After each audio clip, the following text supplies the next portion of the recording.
Good morning, students, or afternoon or evening, whenever you happen to be watching this. Today we begin our first Old Testament devotion on the book of Daniel. I will begin by reading the first 8 verses out of chapter 1. In the 3rd year of the reign of Jehoiakim, king of Judah, Nebuchadnezzar, king of Babylon, came to Jerusalem and besieged it.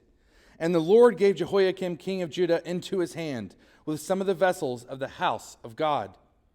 And he brought them to the land of Shinar, to the house of his God, and placed the vessels in the treasury of his God. Then the king commanded Ashpenaz, his chief eunuch, to bring some of the people of Israel, both of the royal family and of the nobility, youths without blemish, of good appearance, and skillful in all wisdom, endowed with knowledge, understanding learning, and competent to stand in the king's palace, and to teach them the literature and language of the Chaldeans. The king assigned them a daily portion of the food that the king ate and of the wine that he drank. They were to be educated for 3 years, and at the end of that time they were to stand before the king. Among these were Daniel, Hananiah, Mishael, and Azariah of the tribe of Judah. And the chief of the eunuchs gave them names. Daniel he called Belteshazzar, Hananiah he called Shadrach, Mishael he called Meshach, and Azariah he called Abednego. This is not starting out very well. You'll notice at the beginning that it refers to the reign of Jehoiakim, king of Judah. And if you're wondering why it's not referring to Israel, well, this is a time in which Israel, the nation of Israel, is divided into 2 kingdoms. You have Israel and Judah are the names of the 2 kingdoms. And so here we've got the king of Judah, Jehoiakim, being taken over, more or less defeated by the king of Babylon, Nebuchadnezzar. Now, going on from there, we have verse 2 that says, "And the Lord gave Jehoiakim, king of Judah, into his hand." So notice God's sovereignty in this whole thing. God has given over Judah into the hands of their enemies. Why is that? Well, he warned them that this would happen. Way back in the law of Moses, God warned what would happen if the people did not follow after his statutes. It says in Leviticus chapter 26, verses 33 and 39, 33 says, "And I will scatter you among the nations, and I will unsheathe the sword after you, and your land shall be a desolation, and your cities shall be a waste." Verse 39, "And those of you who are left shall rot away in your enemies' lands because of their iniquity, and also because of the iniquities of their fathers, they shall rot away like them." Notice this warning in the text. It says, you shall rot away in your enemy's land. It's not just that you'll be defeated, but they're actually taken to their enemy's land. This is what God promises in the law, in the book of Leviticus, which was written 14th, 15th century BC, and all of the Jews would have had access to this law, and all of their leaders would have had access to it and known this very well, these warnings that existed. And this is around 605 BC that we have the beginning of this Babylonian exile occurring. And so they are now taken to their enemies' lands, and they're going to be assimilated into the culture. That's the situation that Daniel and his friends find themselves in. Now, some of you might be asking, why does God seem so harsh in these Old Testament passages, like here in Daniel, that he's now given the people of Judah over into the hands of their enemies and have put them under a pagan king after all? Well, keep in mind that you have the old covenant, which is taking place back then, and we're under the new covenant. So under our situation, Christ has atoned for the sins of all followers of Christ. Anyone who is in Christ, their sins have been covered and they're not condemned at all. And for those who are not believers, God is being patient with them. You can check out 2 Peter 3:9, which talks about God's patience toward these unbelievers because he doesn't want any of them to perish. And so God is withholding judgment for a time for those who are unbelievers. But under the old covenant, I like to put it this way, it's like their sin is on their head and they can face the consequences of their sin at any moment by God. Returning to the text, I found Danny Akin to have some helpful comments on this passage. So I'm going to share some of the things that he has to say about it. First, notice in verse 3 how isolation occurs. This is what is occurring to them as they go into what is now a pagan culture. And the first thing that happens is they're isolated. Verse 3 says, "Then the king commanded Ashpenaz, the chief eunuch, to bring some of the people of Israel, both of the royal family and of the nobility." And so he's taking them away from their home. And so in that way, they're being isolated from their culture. So if in verse 3 we have isolation, in verse 4 we get to indoctrination. Verse 4 says, youths without blemish is what they're wanting, of good appearance, with knowledge, understanding, learning, and competent to stand in the king's palace, and to teach them the literature and language of the Chaldeans, this pagan culture that they're now in. They have to learn their literature, and that's what's going to be taking place over the next 3 years. Next, in verse 5, we get assimilation. So now they're going to be assimilated into the culture to partake of the things that these pagan people partake in. And so verse 5 says, the king assigned them a daily portion of the food that the king ate and of the wine that he drank. They were to be educated for 3 years, and at the end of that time, they were to stand before the king. Finally, in verse 6 and 7, we get confusion. What is the primary way that they begin causing confusion in the lives of Daniel and his friends? They change their names. They give them Babylonian names. Verses 6 and 7. Among these were Daniel, Hananiah, Mishael, and Azariah of the king of the tribe of Judah. This is their Hebrew names, properly so. And then in verse 7, they're given new names. Daniel shall be called Belteshazzar. Hananiah he called Shadrach. Mishael he called Meshach. And Azariah he called Abednego. And it stuck really well because those are the names that we remember the most, right? Of course, Daniel, because this is called the book of Daniel, we don't call him Belteshazzar. But the Babylonian names of his friends, Shadrach, Meshach, and Abednego, is what we learn from being a child in Bible school. So in the first 7 verses, we have isolation, indoctrination, assimilation, and confusion all taking place for Daniel and his friends. Next, I'm going to read from verses 8 through 13. But Daniel resolved that he would not defile himself with the king's food or with the wine that he drank. Therefore he asked the chief of the eunuchs to allow him not to defile himself. And God gave Daniel favor and compassion in the sight of the chief of the eunuchs. And the chief of the eunuchs said to Daniel, I fear my lord the king, who assigned your food and your drink. For why should he see that you are in worse condition than the youths who are of your own age? So you would endanger my head with the king? Then Daniel said to the steward, whom the chief of the eunuchs had assigned over Daniel, Hananiah, Mishael, and Azariah, test your servant for 10 days. Let us be given vegetables to eat and water to drink.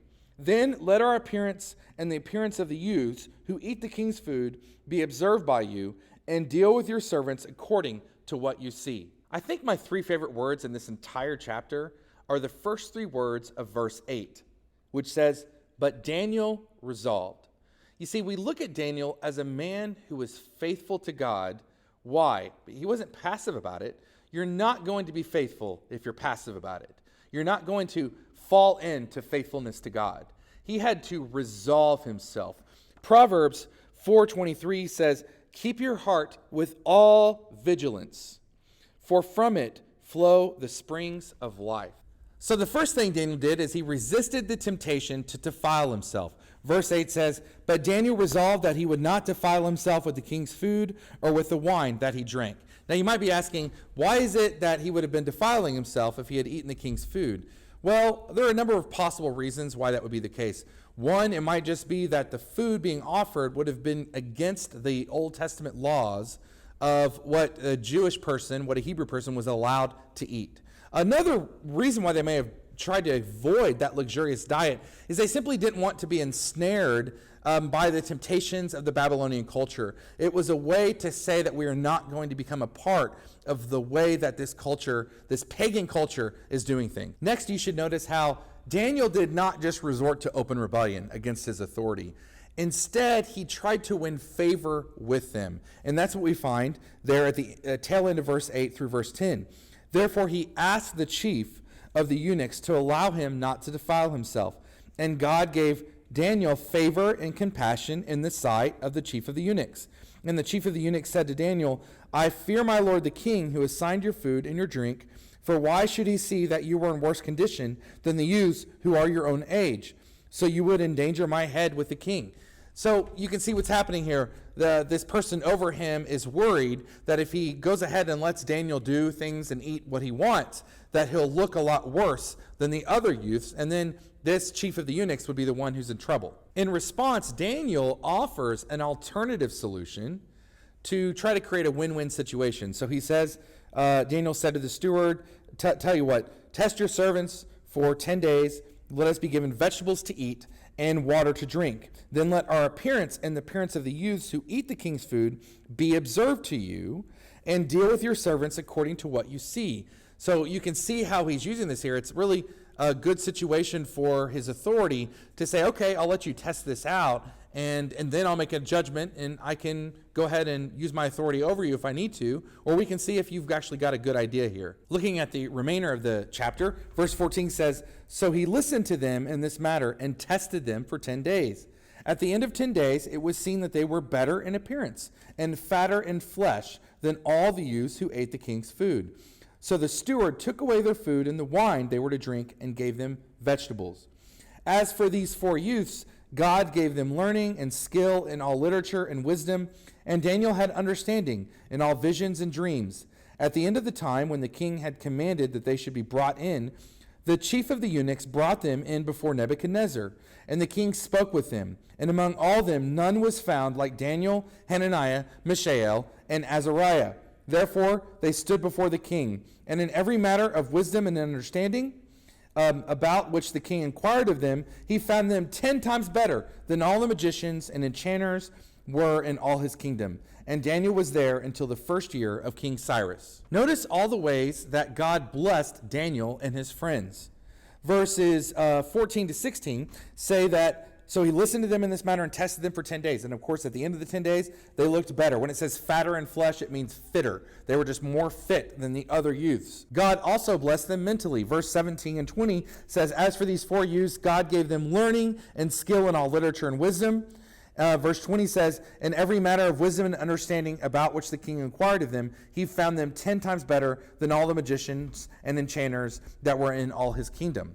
Also, God blessed them spiritually. In particular, Daniel, verse 17, the tail end says, and Daniel had understanding in all visions and dreams. And then finally, he blessed them socially. Not only did all that happen, but Daniel found favor with the king, and he found favor with the higher-ups. And this is where the situation will continue on in chapter 2. In closing, I want to talk about a little bit about how Daniel and his friends left a great example for us. And also, notice how Jesus likewise left his home, came to a sinful world, and did not let this world defile him.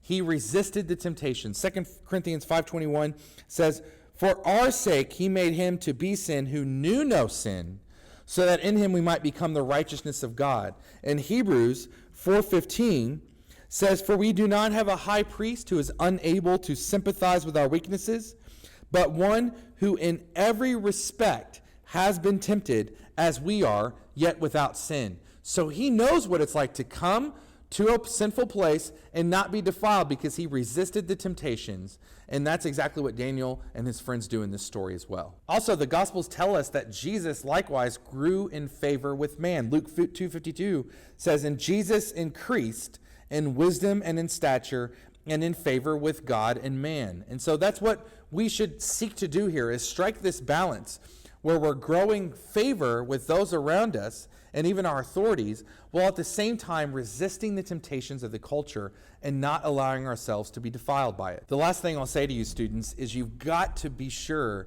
to continue to cultivate your Christian worldview in the context of even this pandemic that we're in. Colossians 3, if you're asking yourself, hey, how do I do that? Colossians 3:1 and 2 tells us, and Romans 12:2.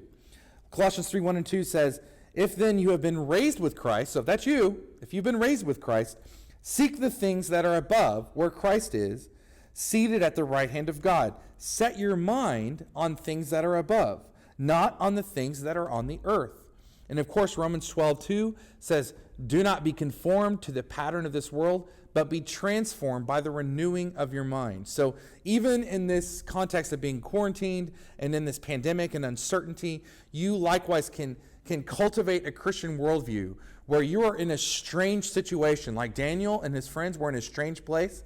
They still cultivated their proper worldview where Yahweh was the center. And for us, We must keep God at the center of our thinking. We must look to him, set our minds on the things that are above, not on the things that are of this earth, even in this situation that we're in. So do that and be intentional about it. Resolve yourself to do this each and every day that you wake up. I love you guys. I want to close in prayer right now. And next week, I'll look forward to going into chapter 2. Dear Heavenly Father, I lift up my students to you. God, I pray that they would resolve to not defile themselves, to when they're at home alone so much of the time and they get bored and there's so much recipes happening right now for bad things, for rebellion against you. God, I pray that they would resolve to not defile themselves, but to keep you at the center of their thinking, of their heart, of their soul, Lord, and that they'll set their minds on the things that are above and not on the things that are of this earth. We love you and thank you. I pray for their protection. Most of all, Lord, I pray that they would follow after you. In Jesus' name I pray. Amen. Love you guys.